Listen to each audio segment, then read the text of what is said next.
বাংলা সাহিত্যে যে কয়জন সাহিত্যিককে নিয়ে খুব কম আলোচনা হয়, যে কয়জন সাহিত্য খুব অবহেলিত আমার কাছে মনে হয়েছে, তার মধ্যে অন্যতম হচ্ছে কাজী মোতাহার হোসেন চৌধুরী। কারণ উনি হচ্ছে ওনার বাস্তব জীবনটা এতটাই প্রতিভা সম্পন্ন, যা আমরা খুব কম মানুষই জানি। তিনি তার স্মৃতিকথার মাধ্যমে এই তার জীবনের নানা দিক তিনি তুলে ধরেছেন। সাধারণ হিসাবে উনি একজন সাহিত্যিক, সাথে হচ্ছে উনি কিন্তু বাংলাদেশে দাবা খেলার প্রচলনের জন্য বিরাট একটা অবদান উনি রাখেন। এবং উনি হচ্ছে ঢাকা বিশ্ববিদ্যালয়ের প্রথম ফিজিক্সের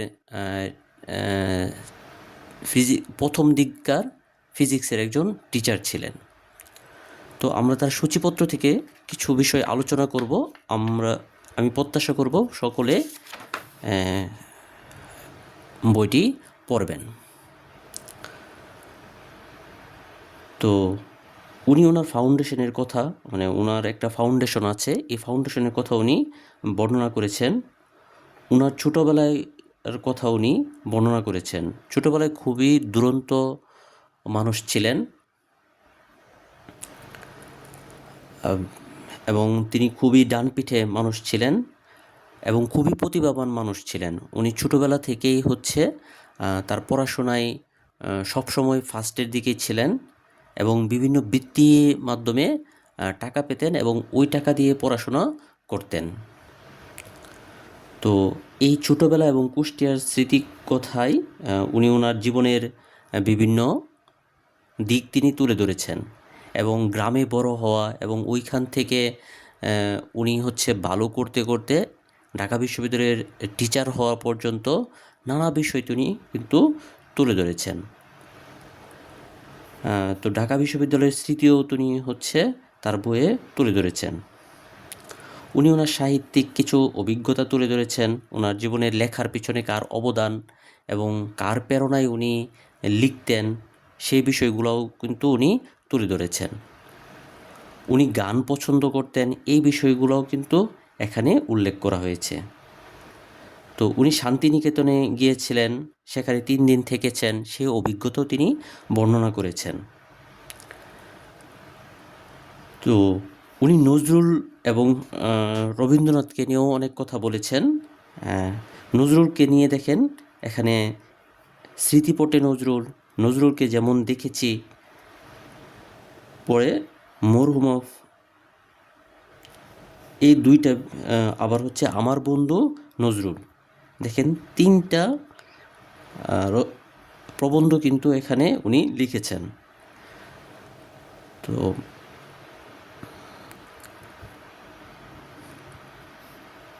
তো উনি আরেকটা বিষয়ও তুলে ধরেছেন যে নজরুলের সাথে মরহুমা ফজিলাতুন্নেসার যে সম্পর্ক, কাজী নজরুলের সাথে মরহুমা ফজিলাতুন্নেসার যে সম্পর্ক, এই সম্পর্কটাও কিন্তু উনি তুলে ধরেছেন। এবং নজরুল প্রায়ই হচ্ছে চিঠি লিখত কাজী মোতাহার হোসেনের কাছে, মানে ফজিলাতুন্নেসার খোঁজ খবর নিয়ে এবং তার মনের আবেগ নিয়ে উনি হচ্ছে বিভিন্ন লেখা লিখতেন।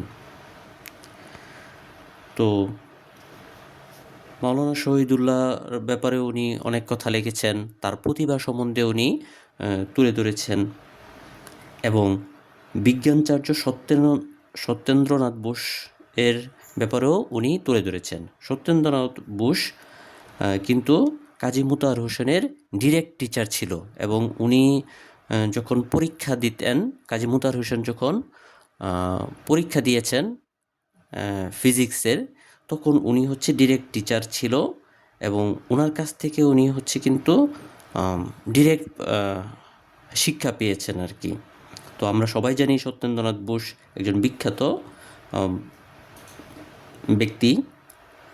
তো ওনার কাছ থেকে পড়াশোনার সুযোগ পাওয়া হচ্ছে কাজী মোতাহার হোসেনের জন্য খুবই একটা, তার জীবনের একটা খুবই গুরুত্বপূর্ণ পাঠ ছিল। তো আরও কিছু কথা এখানে বলতে চাই, যেগুলো হচ্ছে খুবই গুরুত্বপূর্ণ। মানে এই বইটা পড়ে আপনার হচ্ছে আগের দিনের পড়ালেখার কোয়ালিটি যে অনেক ভালো ছিল, সে ধারণা কিন্তু পাওয়া যায় এবং শিক্ষকরা হচ্ছে ছাত্রদের প্রতি খুবই আন্তরিক ছিলেন, সেই বিষয়টি হচ্ছে আপনি বুঝতে পারবেন। এবং উনি ওনার জীবনের একটা সুন্দর ঘটনা উনি এখানে তুলে ধরেছেন, সেটা হচ্ছে ভালো ছাত্ররা কিভাবে হচ্ছে তাদের উৎকর্ষতা ধরে রাখে সেই বিষয়ে একটা ঘটনা এখানে উনি বলেছেন। সেটা আমি ছোট্ট করে বলতে চাই যে হচ্ছে উনি হচ্ছে ম্যাথে খুব ভালো ছিল। তো উনি একটা পরীক্ষায় উনি তো একটা কলেজে যখন পড়তেন তখন হচ্ছে সবাই জানে যে উনি হচ্ছে খুব ভালো ফার্স্ট রেজাল্ট করবে, কিন্তু উনি দেখা গেছে যে সেকেন্ড হয়েছে।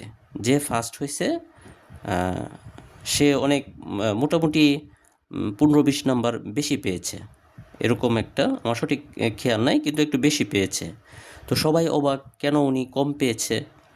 তো যখন ওনার টিচার ওনাকে পার্সোনালি জিজ্ঞেস করে যে কেন কম পেয়েছে, সে বলছে যে হচ্ছে আমি তো ম্যাথ সব পারি, তো আমি ম্যাথ দেই নাই। ম্যাথ ছাড়াই উনি মনে হয় খুব সম্ভবত 68 68 70-এর কাছাকাছি পেয়েছে। তো উনি জানে যে হচ্ছে উনি যদি ম্যাথ দেয় তাহলে দেখা গেছে আরও 25 মার্ক পাবে। তো মোটামুটি হচ্ছে 95 মার্ক উনি পাবে, কিন্তু উনি হচ্ছে পরীক্ষায় এই 25 মার্ক করে নাই, যাতে হচ্ছে তার ফার্স্ট সেকেন্ড পজিশনে যে আছে বা যে বর্তমানে ফার্স্ট হয়েছে সে যাতে হচ্ছে তাকে কম্পিটিটিভ মনে না করে এবং সে যাতে অনেক পড়াশোনা করে তার চেয়ে এগিয়ে না যায় আর কি। তো ওইরকম একটা প্রতিযোগিতাপূর্ণ পরিবেশ উনি থাকতেন বা প্রতিযোগিতাপূর্ণভাবেই উনি চলতেন আর কি। তো এই বিষয়টা উনি তুলে ধরেছেন। তো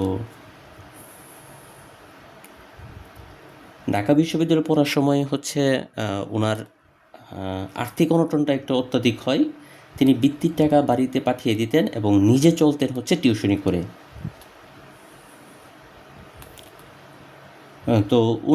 তো এরকম অনটনের সময় একদিন হচ্ছে সাব রেজিস্ট্রার ছিল একজন, নাম ছিল হচ্ছে ফজলুল কাদের। তো উনি ভবিষ্যৎ পরিকল্পনা নিয়ে জিজ্ঞেস করে আর কি, যে তোমার ভবিষ্যৎ পরিকল্পনা কি। তো উনি উত্তর করলেন, আমার তো কোনো প্ল্যান নাই, আমি মনে করি আল্লাহ আমার জন্য প্ল্যান করছেন। তো এই কথাটা খুবই গুরুত্বপূর্ণ। আমরা জানি হচ্ছে মহান আল্লাহ তাআলা হচ্ছে উত্তম পরিকল্পনাকারী। আমরা অনেক সময় আমাদের জীবন নিয়ে অনেক পরিকল্পনা করি যে এই সময় এই কাজটা করব, এই সময় ওই কাজটা করব, কিন্তু ওই পরিকল্পনাটা অনেক সময় আমরা সমাধান করতে পারি না। অনেকেই পারি, অনেকেই পারি না। তো দেখা গেছে যে দিন শেষে আল্লাহ তাআলার পরিকল্পনা যেটা ছিল ওইটাই হচ্ছে বাস্তবায়ন হয়।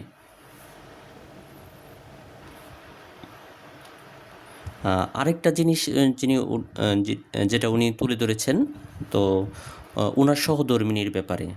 ওনার সহধর্মিণীও খুবই মেধাবী একজন ব্যক্তি ছিলেন। মানে ওনার সহধর্মিণী ওনার বাড়ির যে নকশা, বাড়ির কাজ ছিল, মানে ওই সময় তো একতলা বাড়ি হচ্ছে অনেক জনপ্রিয় ছিল। তো ওনার বাড়ির যে নকশা ওনার স্ত্রী নিজে তত্ত্বাবধান করে হচ্ছে বাড়ির নকশাগুলো করেছেন, এবং বিদেশ থেকে ভ্রমণকারী একজন আর্কিটেক্ট যখন হচ্ছে ওনার বাড়ি দেখে খুবই আশ্চর্য হয়েছিলেন যে আধুনিক আর্কিটেক্টে হচ্ছে যেরকম সুযোগ সুবিধা নিয়ে হচ্ছে একটা বাড়ি তৈরি করা হয় সেরকম সকল সুযোগ সুবিধা কিন্তু ওই বাড়িতে ছিল। তো ওনার স্ত্রীও কিন্তু হচ্ছে খুবই মেধাবী ব্যক্তি ছিলেন এবং ওনার প্রতি খুব সদয় ছিলেন। মানে ওনার পরিবারের কাজী মোতাহার হোসেনের পারিবারিক কোনো বিষয় নিয়ে ওনাকে আলাদাভাবে ভাবতে হতো না, কারণ ওনার স্ত্রী হচ্ছে ওই বিষয়গুলো খুব ভালো বুঝতেন। তো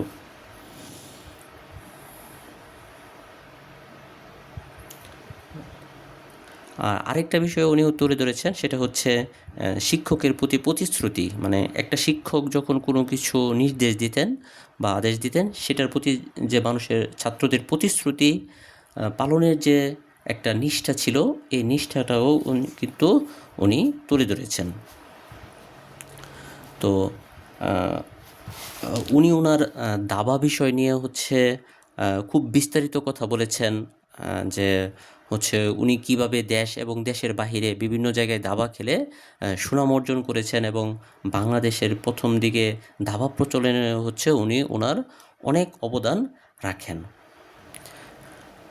তো সকলের কাছে আহ্বান থাকবে, বইটি পড়লে হচ্ছে আপনার বাংলা সাহিত্যের অনেক বিষয় আপনি বুঝতে পারবেন, এবং কাজী মোতাহার হোসেনের বাংলা বাংলা সাহিত্যে ওনার অবদান, এই বিষয়গুলো হচ্ছে আপনারা বুঝতে পারবেন। তো বইটি পড়ার আহ্বান রেখে আমি আমার বক্তব্য শেষ করছি। ধন্যবাদ।